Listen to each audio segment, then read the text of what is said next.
Welcome to reFRAMED, a podcast created to educate, encourage, and inspire parents and professionals. The research is clear. Parenting a child that has a history of loss, abuse, neglect, or trauma requires parenting skills and insight to be reframed. We partner with child welfare experts to bring you evidence-based and research-driven information. reFRAMED host Emily Moorhead, LPC, and guests strive to make an impact on our world by creating conversations about topics that are important to you, your family, and our communities. Hi, and welcome back to another episode of reFRAMED, presented by the Gladney Center for Adoption. I'm your host, Emily Moorhead, and I'm sitting here with Marshall Lyles, who is back on our podcast, Highly Demanded. Marshall, will you tell our guests about yourself? Sure. I'm a marriage and family therapist and play therapist in Austin, Texas, and I mostly do attachment trauma work, primarily EMDR, in sand and art form with families affected by attachment trauma, which can be foster, adopt, medically fragile situations, things like that. And you're also an adoptive father. I am. So you live and breathe all things together. Absolutely, yeah. Our kids, my wife and I adopted from foster care, and they are now 20 and 18. So if we can do it, everyone can do it. You're almost out of the teen years with them. You've done this. I think so. I mean, we're almost out of the teen years with them, but emotionally, I'm still hanging out there. So I'm feeling a little lonely. I feel you. We were just talking about the TV show choices, and I'm very much still in the teen years. So Marshall, we are picking your brain today on trauma. So we have so many families that ask a lot of really important questions about trauma and wanted to dive into that today. And you and I both know that the term trauma is kind of an umbrella in the therapy world. And so I was hoping you could kind of break it down for our families to understand, and for our viewers just to kind of understand, like, when we're using the term trauma, what that means, and then kind of subcategories of that maybe. Absolutely. There's this phrase that's become really popular, trauma-informed care. Mm-hmm. You hear all the time, which does mean a lot, but it also doesn't communicate much anymore. Yeah. And so it really requires you starting to take into your own hands, getting some information, education about what do we believe trauma means, and as parents, as therapists, and then what do we believe heals trauma. And generally speaking, there's some even disagreement about what defines trauma. But for me, it's any event that any person would go through that gets stored in the memory in a way that then starts to interfere with their functioning. And so trauma, more than anything, talks about how memories are stored than it does the actual event that happened. Within that, there can be different ways to think about trauma, as sometimes it's talked about in the old ways as little t and big T, which meant things that were kind of hard to define but pervasive, like neglect situations, versus big moments of acts of abuse or like accidents. And then sometimes people talk about it as pre-verbal or not, which would just talk about when the trauma happened, if it happened early enough in someone's life before their narrative memory started forming. It's held in a different way. Complex trauma versus single event trauma. So single event is, someone who's mostly well-adjusted, but then they had one hard event that's impacting them. So if I have some attachment security and have a life of relative ease, and then I have a tragic car accident, I might develop a fear of driving. So it would be kind of a single incident trauma. Complex trauma then is about pervasive trauma at the hands often of trusted interpersonal figures. And so that affects identity and development in a whole different way. So it's just a world of different ways to divide it up and to come to understanding about what the person saying trauma is trying to communicate. Yeah, and I heard once, it was from the National Traumatic Stress. Child Traumatic Stress Network, Yes. yeah. They released something, and it basically just said, if the person perceived it to be traumatic, we listen and we believe them. Absolutely. And sometimes you could even define it as you truly felt like you were going to die. Yeah. And so perception of that with our infants, right, of like food loss, neglect, I mean, that, neglect is a kind of a blanket statement, but deep held beliefs within the body even, which I thought was really interesting of their definition of that. Absolutely. Even there are some kids that would be humiliated by a teacher in front of the room, and that would be stored as a trauma for them. And there are others that it wouldn't occur to them to give that person so much power in their life for that to, it is so individually determined. Genetics have something to do with it. Caregiving patterns have something to do with it.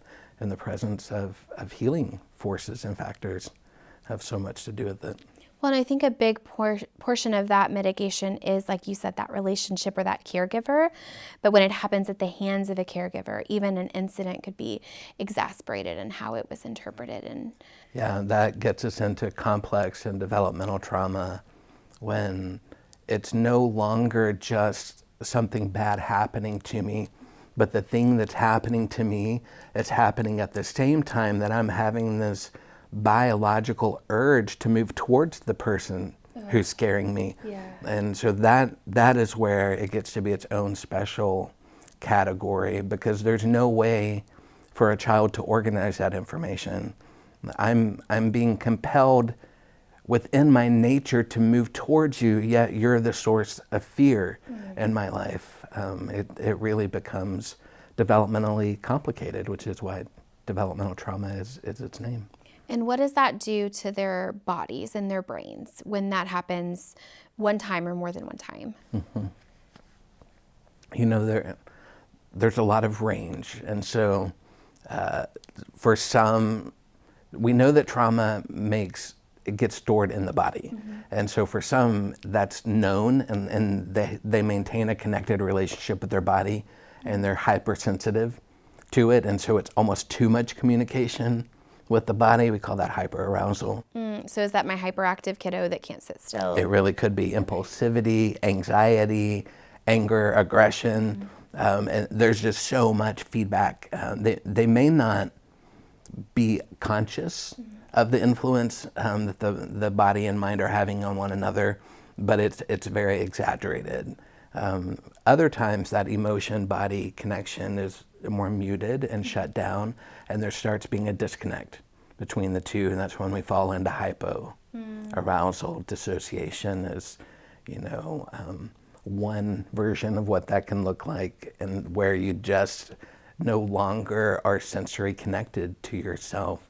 And so Bessel van der Kolk wrote a book called The Body Keeps the Score that really brought this into awareness, and not just therapists in the therapy community, people everywhere. I'm hearing celebrities on podcasts talk about this, and as people are waking up to the reality. Now, celebrity on podcast. I was trying to be humble. Yeah, sure.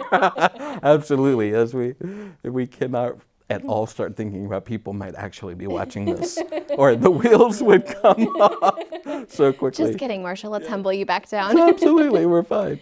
And the other thing is the cognitive aspects, and so the emotions are happening on their level, and the body is being affected. But then there start to be belief systems that are unknowingly determined and defined by the pain you're holding, where a child is meant to get to believe I'm worthy, I'm important, people see me, and I matter. Too much trauma, or trauma that doesn't then get met with understanding and seeing and believing, it starts to change the way that self-concept is developed. And so I'm a problem, I'm not lovable, bad things happen to me for a reason, I am bad.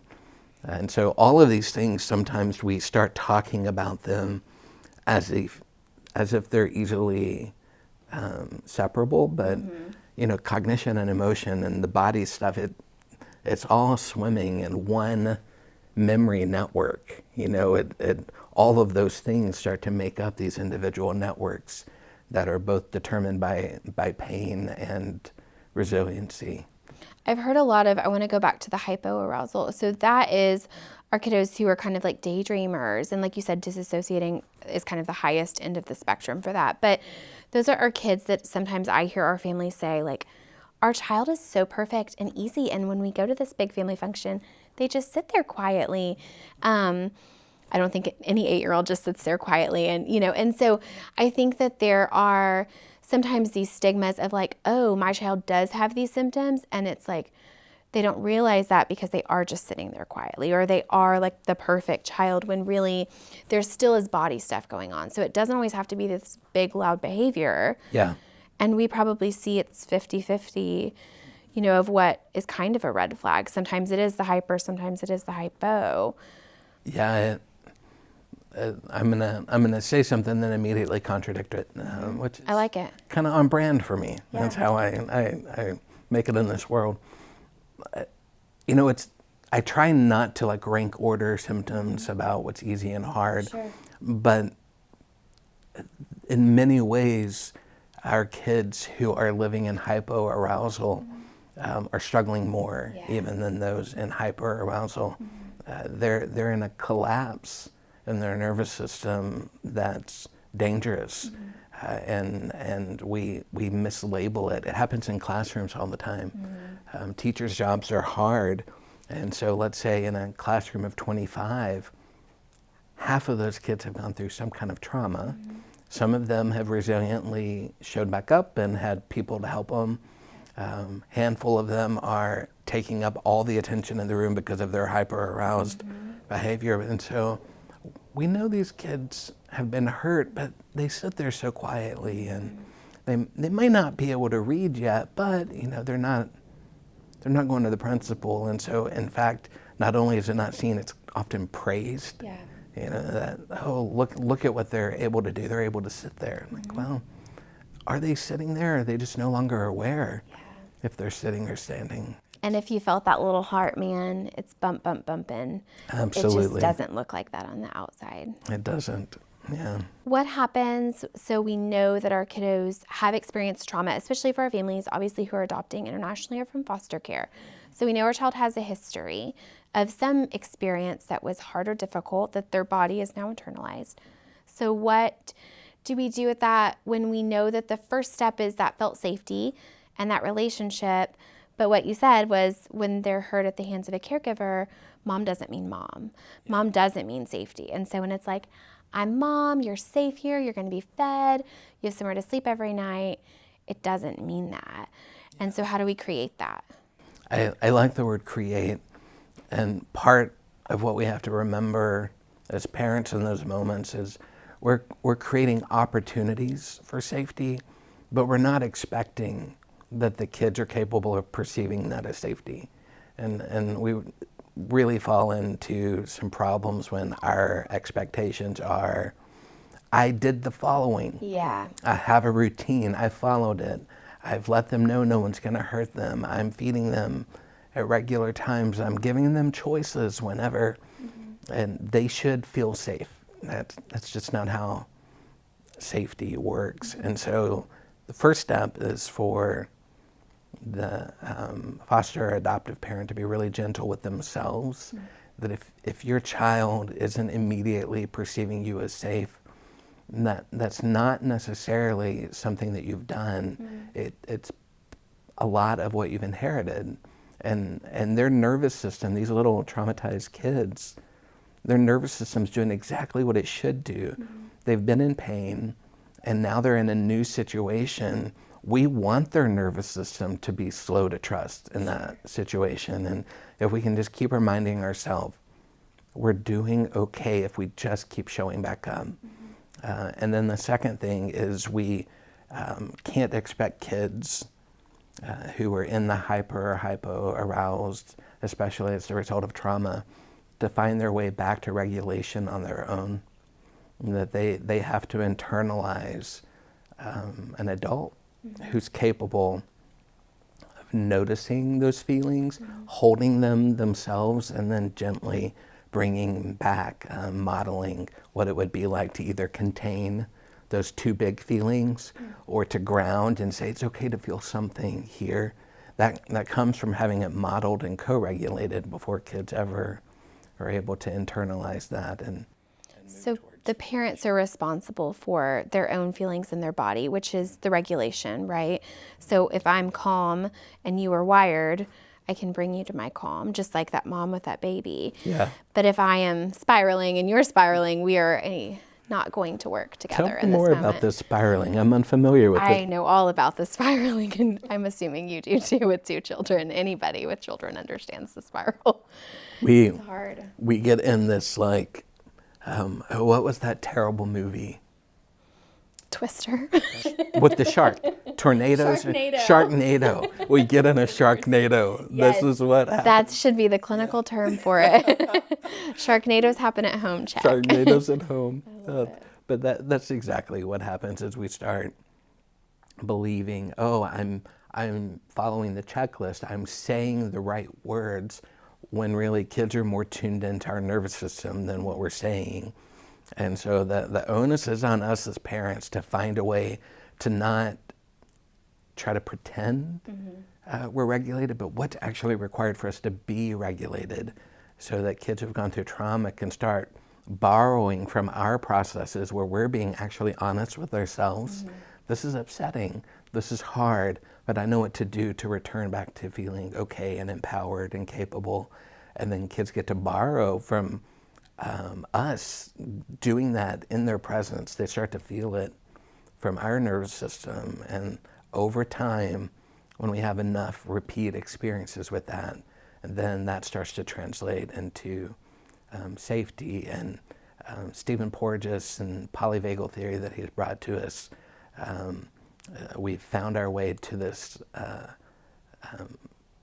sentence of safety is the treatment in therapy. It's not the first part of the treatment, or it's not like an initial 10 minutes of the session. Like trying to reach and maintain safety is all the treatment. It's where healing happens. I mean, I think that we've known like relationships, but I don't think we've understood the component of the relationship sometimes in the therapy world. And the relationship creates that safety. So that makes so much sense to me. Yeah, it's remarkable how much we're learning. The nervous system is bigger than the brain, and that our skin and our stomach and all of our sensory components are the things that are reading other people's safety. You know, that those parts are what telling my brain whether or not this is comfortable and okay. Sure. And we're listening to it, whether or not we're given permission to. So an adult who shows up and just validates that and normalizes it, they're speaking congruence for a kid, and someone seeing that I have a right to feel the instinct to bite or to run or whatever the numerous things are. For us, all bad things happened in Walmart. In our parenting moments, like just Walmart parenting is the hardest. There should be a subsection of people of Walmart of like the Walmart parenting. Like just a place where we can all go and lock eyes and be like, I got you. I've been there. We're in this together. Well, I think that's honestly though, like why our parents and our caregivers of children have to know their own stuff. Because if our child receives safety from that relationship, but that relationship has baggage in it from the caregiver, that regulation, like you talked about, can't quite happen, or there's barriers in it, or things get big and hard in ourselves, so we can't even meet the needs of our child. If we as parents all went to therapy as much as we're taking our kids to therapy, our homes would be in really good shape. Yeah. I'm going to steal that sentence from you forever. That's good. And just don't say it back to me. Yeah. Like, can we expect it for other people? Yeah. Okay, sure. We can tell other parents to do it. So it's like hypocrisy of it all. Therapy's hard. Yeah. Healing is hard, and it takes time. And we often, in real sacrificial moments of parenting, say we're going to put our time and money in the kids' healing, when really it's investing in our kids' healing to make sure that we're spending some time looking at ourselves And it's not always traditional therapy. There are lots of ways to get there, but we've got to be doing something. Otherwise, we don't know what to watch for improvement. You know, we're so spinning and focused on behavior symptoms and disconnected from our own bodies and our own journey. But whenever you start to notice what healing feels like, you're more equipped to see it in your kiddo. Yeah. Instead of just thinking, we still aren't getting through math We homework. went to 6 sessions. Why isn't this working? Kind of. Absolutely, yeah. So what if I'm a parent or a person who's experienced trauma, or a parent looking for therapy for a child who's needing therapy? What would I look for? I know a lot of people just Google like therapist, Fort Worth, Texas. How do I know I'm going to the right place? Are there keywords I can look for? What should be on my radar? And so I have bias in this area that I will proclaim and then talk about it. If we're talking about, therapy that is going to serve children, especially young children, it's really helpful to choose a therapist who both practices some version of play therapy, like well-trained and having been schooled in the language that children actually communicate in, instead of expecting kids to work things out verbally. Okay. That we have experiences in play-based media that are allowing kids to show up and feel safe. The other thing we're going to want to know about are what are some of the empirically evidence-supported therapies for children. And some people go the route of like a child-centered play therapy, which is a very relationship-forward and patient process often for kids who have big trauma.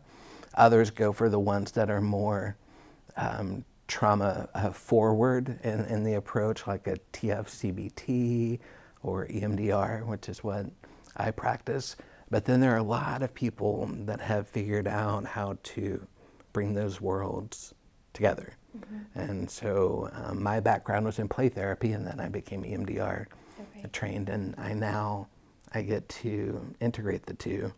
If you're talking about kids that are a little bit older, a traditional playroom might not be appealing to them, but the therapist still needs to have options of working with a kid that aren't verbal, because we're going to pull into parts of the brain where these memories are stored that don't have access to words. And so we need to be schooled in music or sand or art, horses, equine therapy, knowing your kid's interest and then choosing something that feels safe to them and that's layered on top of someone who's got a clinical theory that's trauma supported. It's possible, but it's overwhelming. And so one of the things that you can do to get a little extra help is to not just look at generic databases. You could start by looking at something like the Association for Play Therapy. Anyone who's listed on their site, let's make an example. If I have a 4-year-old I'm looking for therapy for, if I go to Psychology Today and type in, the criteria, it will. If I select play therapy, and it'll limit it, it'll do a good job. If I go to the Association for Play Therapy and I search for a registered play therapist in my area, we know anyone who gets pulled up on that website is specifically met the criteria. They have done the supervision and the training, which is excessive, to be ready for 4-year-olds. Okay. Or you go to the EMDR website if you've done some research and you think, EMDR is the modality I want to use for my family or for myself. Go to EMDRIA, which is their international website. Okay. Look in your area that way, and it'll start by pulling it smaller.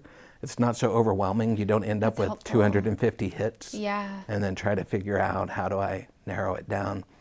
And not all of my therapist friends are going to like that I say this part. Bum, bum, bum. Drama begins here.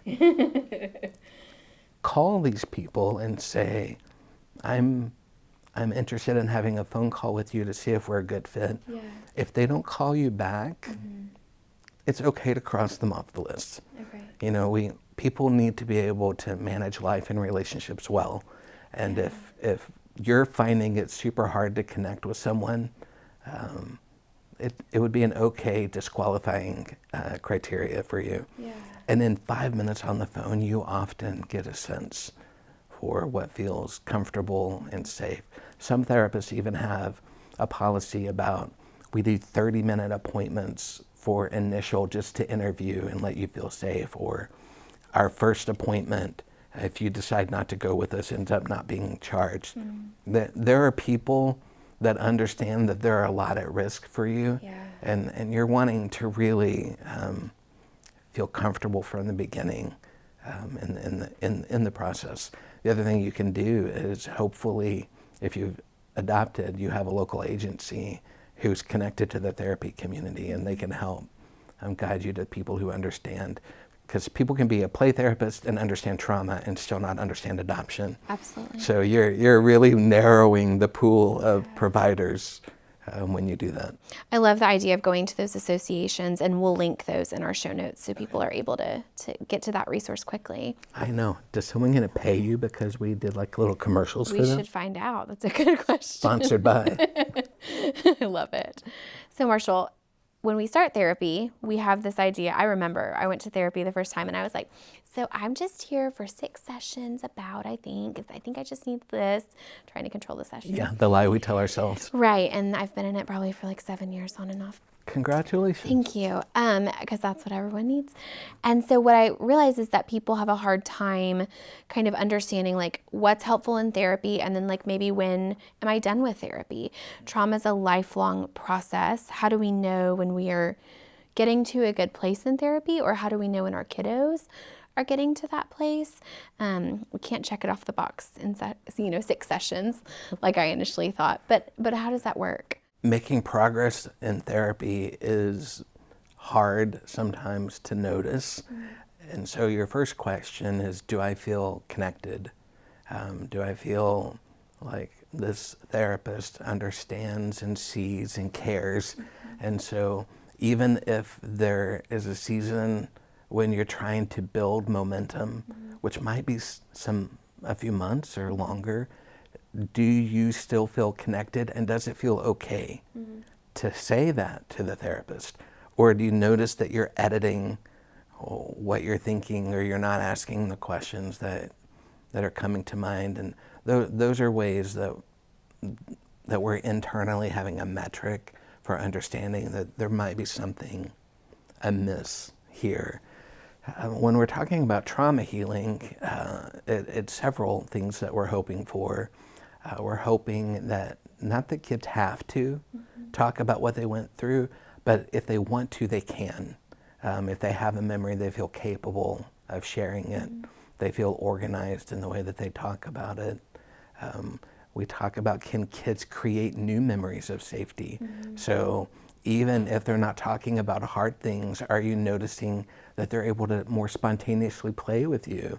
Or you're starting to see that they interpret a kid's bid for relationship appropriately and are able to engage in a playful moment. So the presence of safety. And then by and large, we're looking for more and more integration. Integration starts showing up in ways that we have fewer moments of disconnect or emotional dysregulation, or that the intensity of those seasons or moments is lessened, the duration is shortened. So we have lots of things we're watching for. Sometimes what's hard about therapy is we have a hard time remembering that if we weren't doing this, that there's another path of what would be happening in our life. And so sometimes therapeutic progress is that we've arrested the Sharknado.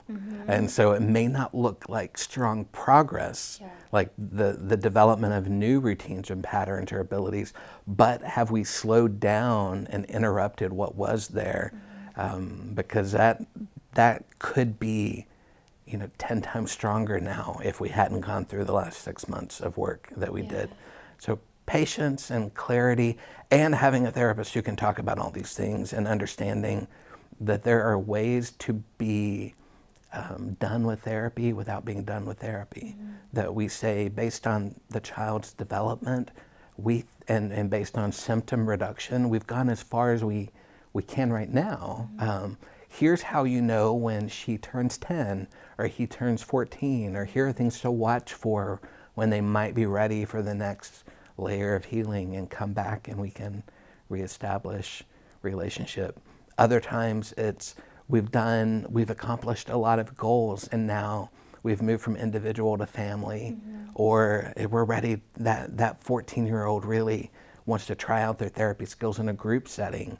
So can they still continue to heal in the presence of other 14-year-olds, which might be the hardest feat in the planet. Yeah. But there are lots of things to watch for, but have the conversation. And if a therapist can't help you process that, then that's probably problematic and indicative of something.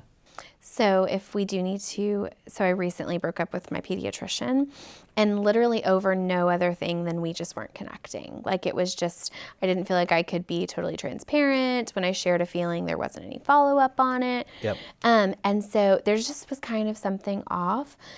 Is that what you would say kind of would be a red flag for even with a therapist? Like this just might not be the fit for our family. There's a sense you have. And it's important to know, like, to be far enough in your own healing that you have a sense of, am I feeling this because they do see me and I don't know how to tolerate being seen? Or am I feeling this because I feel judged or missed? I had a great doctor I broke up with some time ago because it is awkward and important, and what a lovely, helpful presence he was. But about the 20th time he called me by the wrong name, I was like, I'm just concerned. Like, what are you writing on the prescription pad?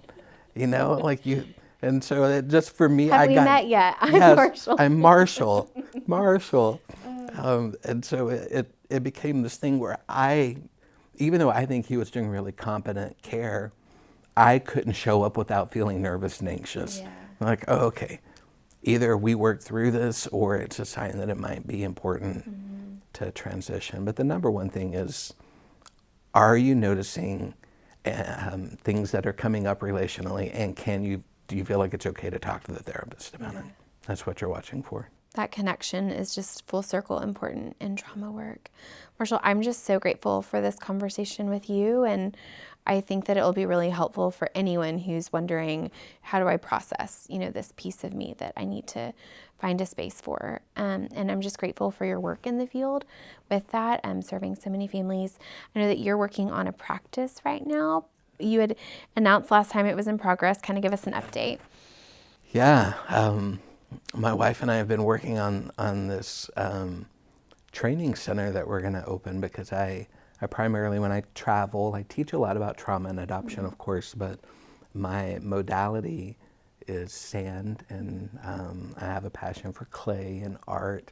So I wanted a space where all of that felt right, that people come here and this is where we learn to trust creativity, and we learn to let down our guards of like left brain leading into therapy and just relax. And so we're opening a space, and it has been a journey.